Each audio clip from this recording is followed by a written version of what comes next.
Hi everyone, this is Social Buzz e-learning presented to you by Ambud Saxena. Today we're going to talk about hashtags. You might have seen hashtags all over the place. You might have seen hashtags in government campaigns, you might have seen hashtags in everyday lives that are happening around you. Whether it's a cricket match or whether it's a football game or whether it's a political campaign, you would have come across hashtags all the time. And it's important to understand why hashtags actually came into prominence.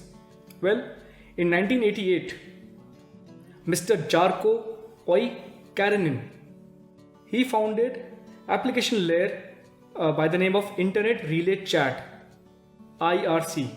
Internet Relay Chat or IRC is actually an application layer that is used in application internet protocol suite, and that enables communication in the form of text. He started using that for communication and that grew by leaps and bounds.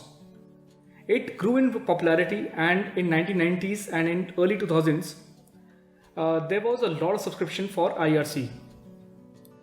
And typically what happened was that since it got exposed to a larger mass, it became vulnerable to a lot of hackers and abusers online. Sadly, around that time, there were not so many things to save it from hackers and abusers online. So it lessened in popularity and it gave way to what we call today Facebook, Twitter. Facebook, Twitter also use a lot of hashtags for various things. Now, hashtag is typically a label that you use to find information on a specific issue, right? That is what a hashtag is all about. It is just like imagining you are entering a room which has many groups of people of 4 or 5 talking amongst each other about a specific topic. And if you want to subscribe to a topic in that room used by a group of people over there, for example, if that topic is pertaining to Sachin Tendulkar, so you go to that room using hashtag Sachin Tendulkar and you go over there and start talking or start conversing with them. If there's some other group that is talking about COVID-19, so you say hashtag COVID-19 and you say enter that group and start listening to the conversations or providing your own discussions to it. Basically, hashtags helps you clear the clutter of information overload. In the times of Google, there's so much of information on everything you want. There's so much of data, there's so much of information. How do you create that clutter and clear that clutter and get to the information that you need? That's where hashtags come to use. Now that is a usage for you and me, end users. How does a brand use hashtag? So typically a brand tends to use hashtag in a few ways.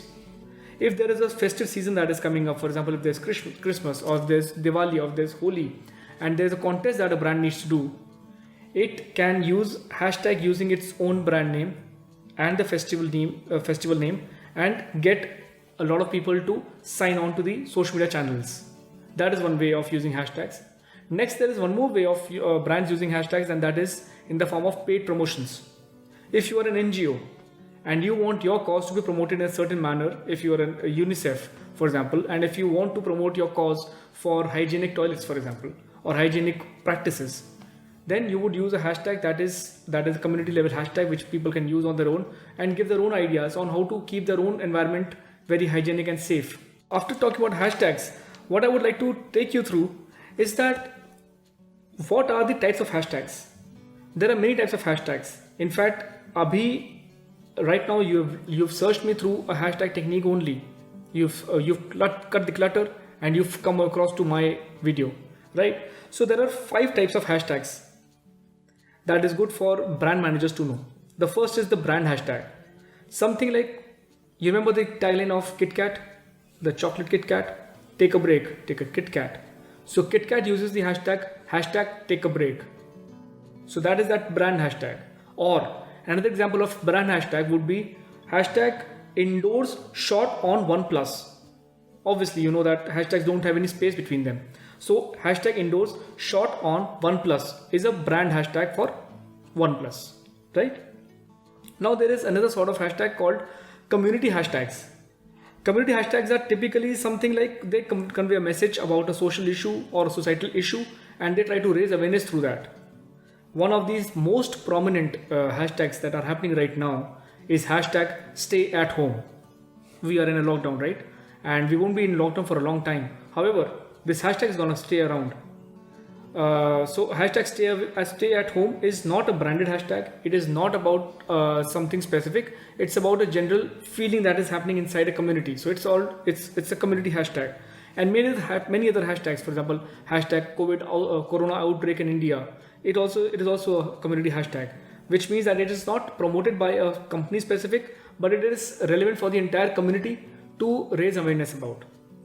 Next, we talk about campaign hashtags. As I was saying earlier, many companies want to raise awareness or want to get more social footprints during a certain season of the year. For example, if you are a brand that would want to have better footprint during Christmas or Diwali or Holi, you would want your hashtag to have your company name plus the event name. Hashtag, for example, my company is Social Buzz. Hashtag Social Buzz Diwali 2020. Now that is a campaign hashtag. Under this campaign hashtag, I would do probably a quiz contest. I would talk about some statistics. I would have a sweepstakes contest with you, and I would announce the winners. And till that time, I will get a lot of social footprint, a lot of people mentioning me, a lot of people using my hashtag, a lot of people engaging with my channel, and a lot of activity around my hashtag. That is a campaign hashtag. Next, there is an event hashtag. So, for example, if you see an event happening in your city, if there's a ghazal event happening in your city, if it's a music concert, if it's a Bryan Adams coming to your city, if it's somebody else coming to your city and there's an event happening over there, typically you would see a lot of hashtags around that event name, which again, they're small in duration because that event is going to be probably a few days, 1 day or 2 day or a few hours long. But the build up to that event is going to see that hashtag increase in its relevance. And once the event is over, you would see not too much activity around that hashtag. So yes, in a way, campaign hashtags and event hashtags, they do look very similar, but campaign hashtags are typically used by companies, and they are used by companies multiple times in a year. Event hashtag would be more unique in its nature. For example, Bryan Adams would not visit your city to perform many times in a year. He might just come only once. So your event hashtag is only relevant for 1 year, for once in an entire year. Next is trending hashtags. Trending hashtag is something which is very generic in nature. Something could be either a political scheme that is happening around you and people are talking about it, somebody is taking a positive note of it, somebody is taking a negative note of it, somebody is taking a neutral stand on it. Or it could be something like a hashtag Monday motivation, hashtag Thursday motivation, hashtag Thursday thoughts, hashtag Friday thoughts. This could be trending hashtag on that particular day. So when you do a trending practice, there are a few parameters that you should judge yourself upon. These include mentions of that hashtag, the views of the hashtag, followers of that hashtag, the top users of that hashtag, and you will see that if there is a proper company that's running a hashtag, you would also see a lot of influencers supporting the company's cause for promoting the hashtag. So that's it for Social Buzz e-learning right now. That was a talk about hashtag marketing. Thank you so much. Stay tuned.